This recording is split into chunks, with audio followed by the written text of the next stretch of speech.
Hi guys, so I'm going to address some more haters on here that continue. Certainly the demon one that leaves the demon face. It's pretty the threats and most of the people that get on here are threatening now. And certainly when you start confronting an abuser, and certainly with this kind of heinous and repugnant stuff, they certainly can get very violent. My mother was repeatedly violent, and so were these other people whenever they were confronted, and I certainly never did. But any kind of insinuation that you have agency could set her off, which is why I repeatedly said if you bring in some experts and some skilled professionals, it wouldn't take more than 5 or 10 minutes. But of course they refuse because they already had an agenda. So about facing people in court, that should have been done initially. You don't take these sensitive issues, splatter them and blast them out into a public space for people to continually to lie and deny. That's certainly not how a court system should handle things, and certainly with Judge Lorman in traffic court, who probably should have recused herself from the beginning because she was a divorce attorney where my financial advisor was, and certainly with questions of economic abuse.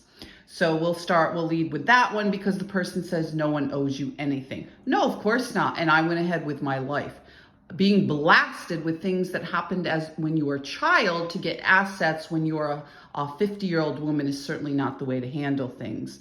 And it's certainly why I worked so hard, because I was told repeatedly throughout my childhood, get out. And this is why I had a little bit of phobia with police, tried to be a good kid because I was repeatedly by myself facing this half family who had upwards of 12 siblings. So it was often they would mob together. And as a little girl, I was told to get out repeatedly once my mother got involved with these people. The poster goes on to say, no one owes you anything. You're going to face, starts threatening me about going to court. If you had taken care of your husband, I took care of my husband repeatedly, my ex-husband. He also is alcoholic. I never drank. I did a little bit in college, and certainly I'm a social drinker. And I was roofied a few times, so that's a sidebar. But the receipts are there. Everyone knows how much my ex-husband drank. Everyone knew how much Bud drank. Everybody knew about my extended family, the alcoholism, the sexual inappropriateness. Certainly with the Jehovah's Witnesses, they were Jehovah's Witness, and I posted some videos about the Jehovah's Witnesses need to come to terms with what's going on in their organizations. So I'll touch base on the inappropriate relationship my ex-husband had with my mother, with the swingers club, and certainly with strippers, and everybody was certainly aware of that. And certainly other women that now I understand he was unfaithful from the start, and he certainly was with his girlfriend, future wife, before the divorce even, got underway. And certainly there was a lot of drug use in my half family, heroin addiction, drug dealing, and alcoholism. We can get into more of the specifics. I did earn more than my ex-husband. I certainly had enough assets to take care of myself. I never asked anybody for anything, and I certainly would have went quietly into the night and lived my life with the assets I had, and these haters got together and savagely ripped all that apart. So you can save your hate and your threats. I've heard this repeatedly from my half family. You're not blood. So certainly when we prey on little girls and we pretend to be their father figures and then turn around and say they're not our biological children, well, then don't pretend to be a father figure. This was their Uncle Bud. And certainly it was his nephew who repeatedly inserted himself in my life in a sexually inappropriate way. And as far as being a failure as a photographer, actually, I was quite successful.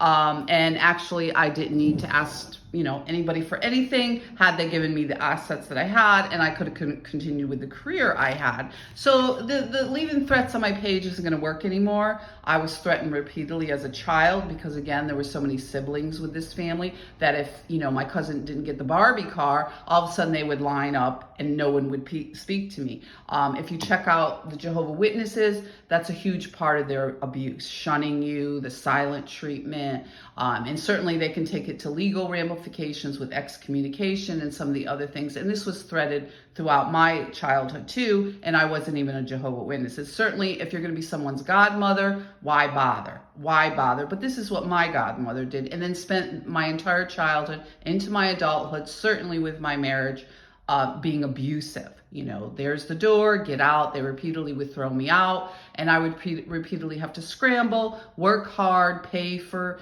you know, my own things while other members of the family were supported, got furniture, places to live. My cousin was pregnant at 16. Certainly everybody rallied around, housefuls of furniture, all kinds of stuff with all this inappropriate stuff going on. But I was coming down here to Albany, putting myself through college, and the harassment was constant to get me to quit college, to get me to, and she did that with her daughter also. So, you know, this thing about education, you're not supposed to be educated. And you can see that with other members of the family. It's, you know, women aren't supposed to be educated, which is fine if you want to stay home and have children. But some of us, you know, for other reasons, I wanted to pursue an education. And I'm still shocked to walk into a courtroom and have this sort of, well, you're a whore. What do you need to be educated for? You're a whore. What do you need to own your own house for? You're a whore. What do you need your assets for? Your new car or even your dog?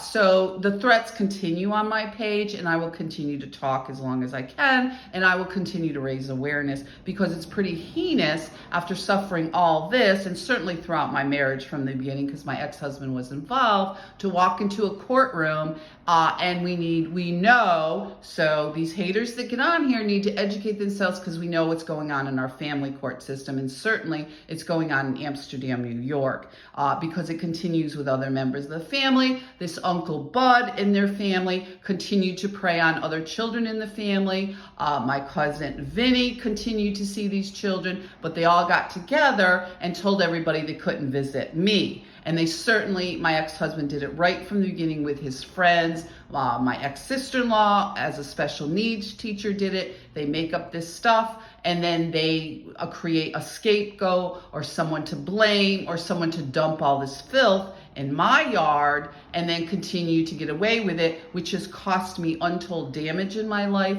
loss of